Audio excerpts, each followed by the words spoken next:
Hello everyone, this is Josh Morgan, back for the 5th installment in the Breaking the Big Words video series.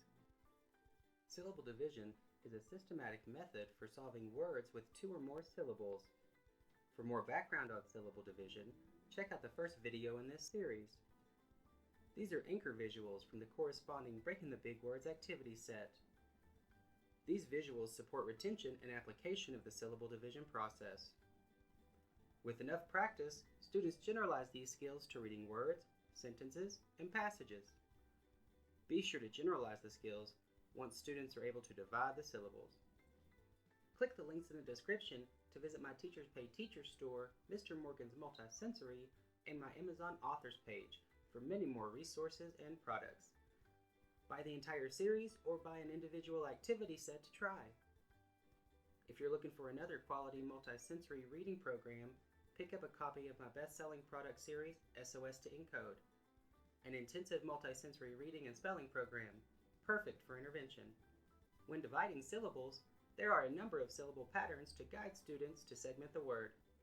This division happens between the vowels or on the bridge, where the word will be divided. For more information on syllable patterns, watch one of the previous videos in the series.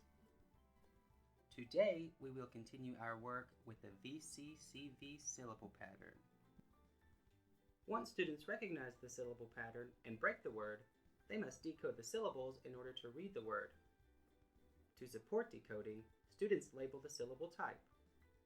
The type of syllable cues the student to employ a specific vowel sound, know when a vowel is silent, or glean other information to help solve the word. There are 6 syllable types. In this video, we will continue our work with closed, open, and magic E syllables and focus on the Bossy R or R-controlled syllables with the sound. There are a few defining features of Bossy R or R-controlled syllables. We will use the word turn to demonstrate. A Bossy R syllable will have a single vowel. The vowel will be followed by a letter R, and the R will affect the sound of that vowel. Don't forget to include detached syllables when practicing to prepare students for unfamiliar 2- and 3-syllable words. Refer to the first video in this series for the list of syllabication steps. For this video, we will dive right into breaking words. First up is the word dollar. We start by labeling the first 2 vowels in the word with a V right under them. Then draw a bridge or a line connecting the 2 vowels. This cues us to look between the vowels for the next step, labeling the consonants. Now we see the VCCV syllable pattern. The slash cues us to break the words between the consonants. Once it is divided, we can label the types. The first syllable has a single vowel and ends with a consonant. We will label it closed, and when we decode it, we will use a short vowel sound. The second syllable has a single vowel, followed by a letter R. We label it a Bossy R syllable, and this tells us that the R will affect the vowel sound. With AR, we usually use the R sound, like in park. Let's try it. Decode the first syllable with a short vowel, D, all, doll, and then the second syllable with R, lar. Dollar. That doesn't sound quite right, does it? But wait, we know that AR may also make the sound. Let's try it out with that sound. Doll, lur, dollar. Now that sounds right. Next up is the word merchant. Once again, we start with labeling the first 2 vowels. Then draw the bridge connecting the vowels. Now look between them to label the consonants. Uh-oh, here we see 3 consonants, but there are only 1 or 2 in the 4-syllable patterns. No worries, we can figure this out. More than 2 consonants between the vowels cues us to look closely to see if 2 or more consonants can be grouped together as a blend or digraph. We see the CH digraph and underline them together. Now we know to treat them as a single consonant sound, with 1 C below them. Now we see the VCCV syllable pattern, and we know to break it between the consonants. Now we are ready to label the syllable types. The first syllable has one vowel followed by the letter R. This is a Bossy R syllable, and we know that the R will affect the vowel sound. Rather than using the short E sound, we know that E, I, and U are silent in a Bossy R syllable. The second syllable has one vowel and ends with a consonant that is not the letter R. Label this one closed and decode the word with a short A sound. Let's check our work. Chant, merchant. Notice when I said merchant, I used a short A sound. Whenever I would read this word, I would change that sound to get meaning from the word, merchant. Instead of the short A sound, we use the schwa short U sound. When this happens, it tells us that the closed syllable is breaking the short vowel rule.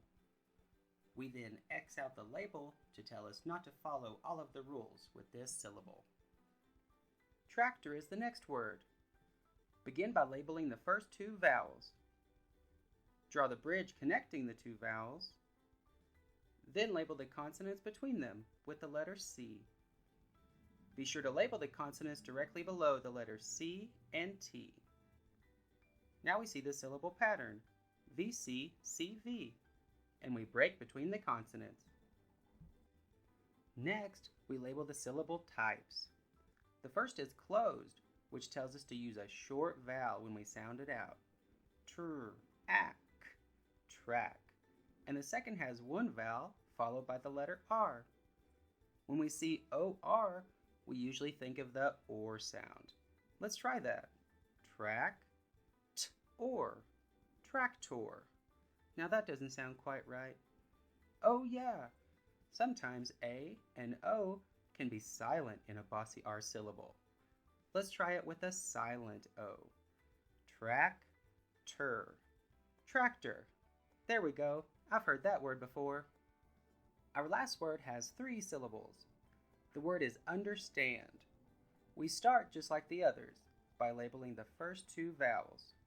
This is where remembering to only label the first 2 vowels in the word is important. We want to focus on one division or break at a time so that we don't get bogged down with a bunch of bridges under our word. We then draw the bridge between the vowels and label the consonants. We see our first syllable pattern, VC, CV. The slash in the pattern tells us where to divide the word. Now we can label the first syllable type. It has a single vowel followed by a consonant that is not the letter R. It will be closed and we will use the short vowel sound. The other syllables have not been divided, so we must repeat the process. Label the third vowel and draw the bridge to the second, which we have already marked with the letter V. Then label the consonants. Here we see 3 consonants. This prompts us to look closely to see if 2 of the consonants can be grouped together as a blend or a digraph. We see the ST blend here, and we underline both and treat them as a single phoneme or sound by labeling them with the letter C. Again, we have the VCCV syllable type, so we break between the consonants. Now we label the last 2 syllable types. The middle syllable has a single vowel followed by the letter R. We know this will be a Bossy R syllable, and with the vowel E, we know the vowel will be silent. The final syllable has a single vowel followed by a consonant that is not R. It will be a closed syllable, and we will use the short vowel in that syllable. Now we can decode the word. Remember to have students decode and blend each syllable individually or chunk the words. Stand. Understand. Thank you for stopping by for another installment in the Breaking the Big Words video series. Remember, each video has a companion activity set that you can find in my TPT store and on my Amazon author page. Each activity set provides practice at 3 levels, perfect for whole group differentiation and small group scaffolding. Be sure to subscribe to my channel, favorite, and like this video. You can also purchase a paperback of my 3-part best-selling intervention program, SOS to Encode, on Amazon, and at sostoencode.com. Check out the blog posts and links in the description for more information. And to get a free copy of the first part of Breaking the Big Words and many more freebies, click the link in the description to subscribe to my email list.